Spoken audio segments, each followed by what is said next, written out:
Come along and join us on the Lake Michigan side of Door County. We'll take the scenic Rustic Roads 9 and 77. Come with us sightseeing this beautiful area. Enjoy the Rustic Roads, whether by car, bicycle, motorcycle, or foot. This low-speed, lightly traveled country road provides you a serene, peaceful experience, no matter what the season.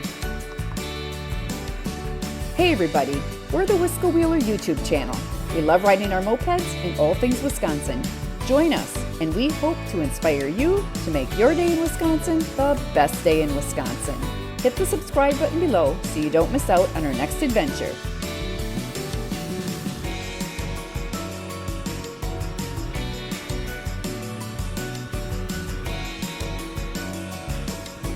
Door County has 12 lighthouses.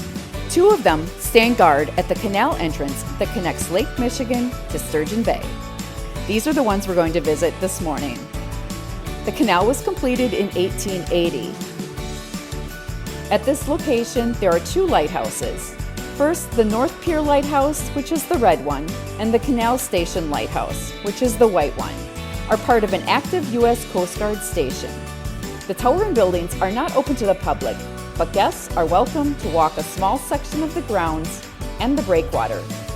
You've got to visit. It makes for a nice spot to stop and stretch your legs.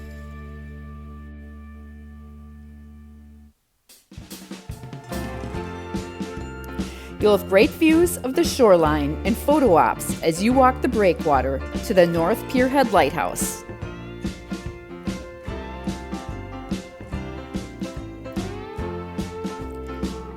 You'll see boats entering Lake Michigan coming from the 7-mile-long Sturgeon Bay Canal.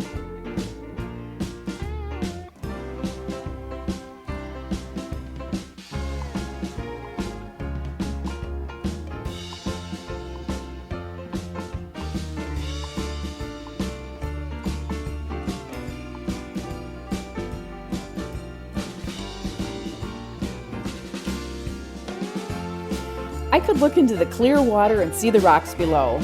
I didn't know how deep it is, but it looked really deep, and you could see a long way down.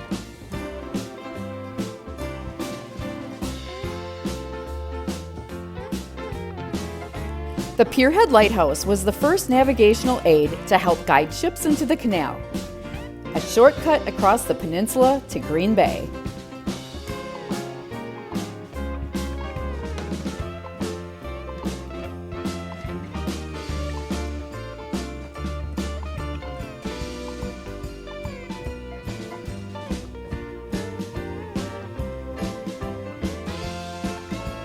The Canal Station Lighthouse sits on the grounds of an active Coast Guard base. Congress authorized $20,000 for that lighthouse. The Sturgeon Bay Canal Lighthouse was constructed in 1899, so I guess that explains the $20,000. And now it's listed since 1984 on the National Historic Places Register. The southern end of Rustic Road 77 begins at the Coast Guard Station. It covers a 3.5-mile stretch of Lake Michigan shoreline. As we cruise down Rustic Road 77, there's a small municipal park where you can access Lake Michigan and enjoy the views.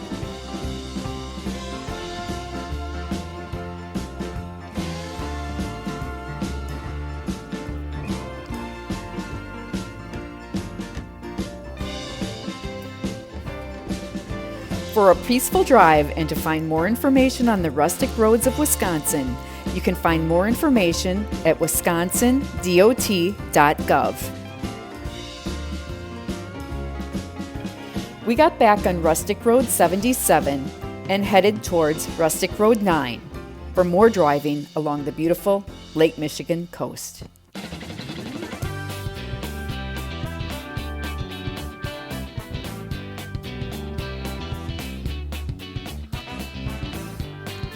Before you reach the Lily Bay boat landing, you'll see a sign for Lily Bay Pottery. Their studio, gallery, and gardens are right on Lake Michigan, and if you like pottery, it's certainly a must-stop. Next, you'll come to the Lily Bay boat landing. This has a 150-foot sandy beach. The Public beach is to the left of the pier, and privately owned land is marked to the right of the launch. It's a really nice place to soak up the sun and enjoy the beauty of Lake Michigan.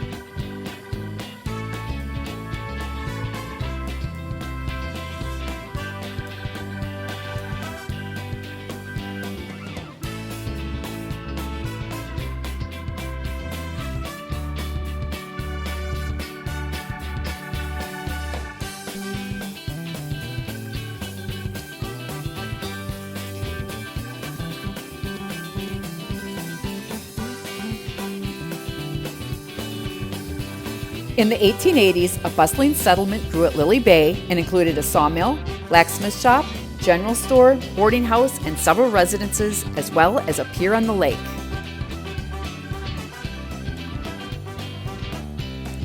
The pier at Lily Bay brought both goods and people on Goodrich ships from Chicago and returned back to Chicago with lumber and wood supplies.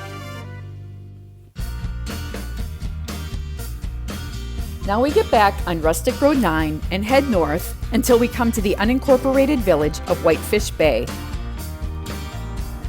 To me, it looks like there's some evidence of how high the waters of Lake Michigan are this year when we look at the dock and pier out into the lake.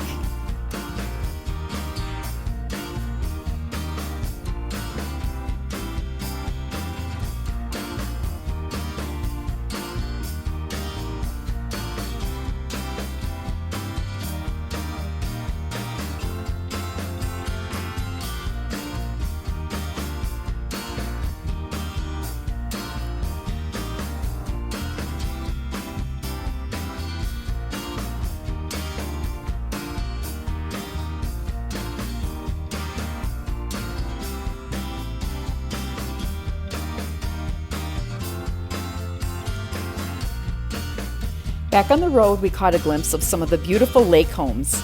Rustic Road 9 is just under 7 miles long, and when you're traveling at 35 miles an hour, you get a good chance to look and see the beautiful homes.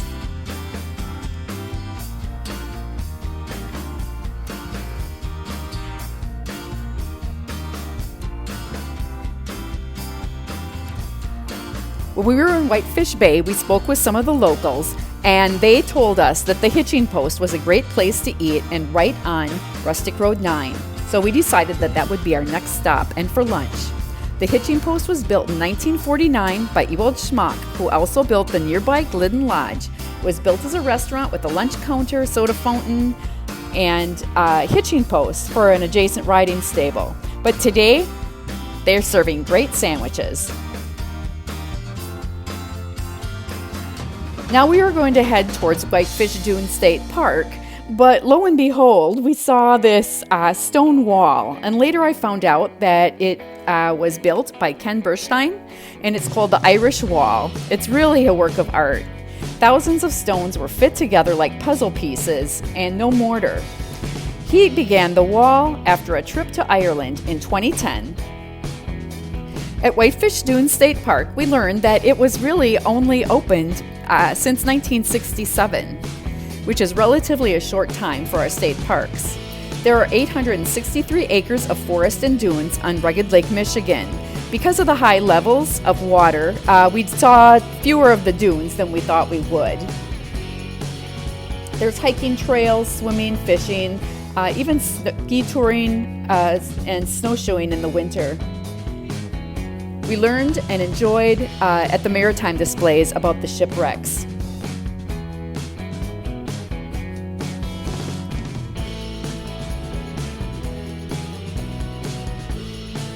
The Wisconsin DOT invites you to explore the Rustic Roads, whether by car, bicycle, motorcycle, or foot.